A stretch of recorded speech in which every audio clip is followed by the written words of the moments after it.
Council of Michigan Foundations is my base organization for relationship here, and that started, as you know, 40 years ago. But prior to that, about 2 years probably in the making in terms of having, I would say, representation from various areas of the state of Michigan from foundation people, of representation of foundation people who were really responding to the Tax Reform Act of 1969.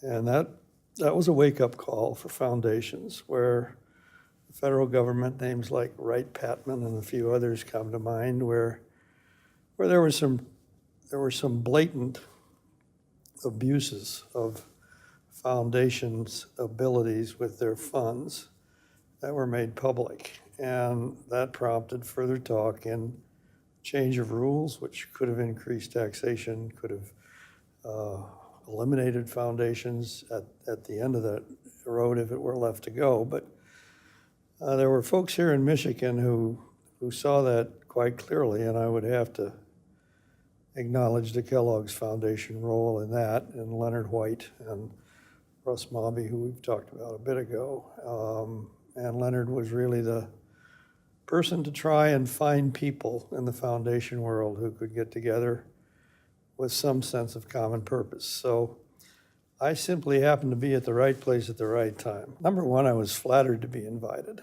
I was literally a new kid on the block at that time. And of course, the large foundation in Flint was the Mott Foundation, as it continues to be. And they, of course, came into the Council of Michigan Foundation, but were not there as an initial part of it.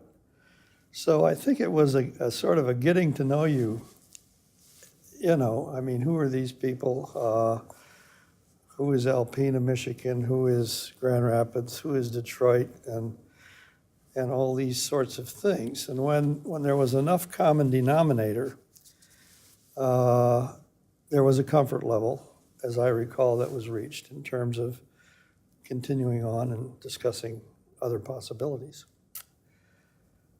I recall through that process, and it wasn't earlier on, but to me, I think it was important. It came up for discussion as to whether whatever it would be called, the Council of Michigan Foundations, should be organized on a regional basis. In other words, Flint and counties, Detroit, Grand Rapids, and so forth. And it was obviously not done. And I think with good reason, because I believe the reticence on the part of some foundations to become involved with the discussions and the process was probably some question as to whether there would be any giving away of their ability to make their own grants. I mean, these were all individualists. You look at the Dow family, the Mott family, Kellogg, down on Kresge, Sebastian Kresge, so on down the line. These were people, Skillman and their families, that came up making decisions on their own and Charles Stewart Mott felt very strongly about making his own decisions. And so when it became apparent that the organization was not out to try to tell other foundations how to make their grants, that was never the intent. I think there was a sigh of relief and a willingness to continue on in that regard.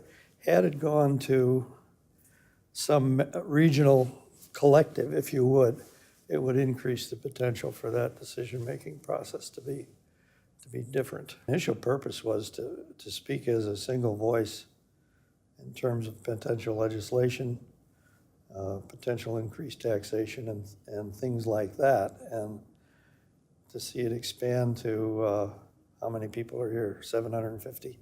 To see it expand to this, now inclusive of other nonprofits and things of that nature. I can't imagine that would have been a vision of hardly anyone at that point in time.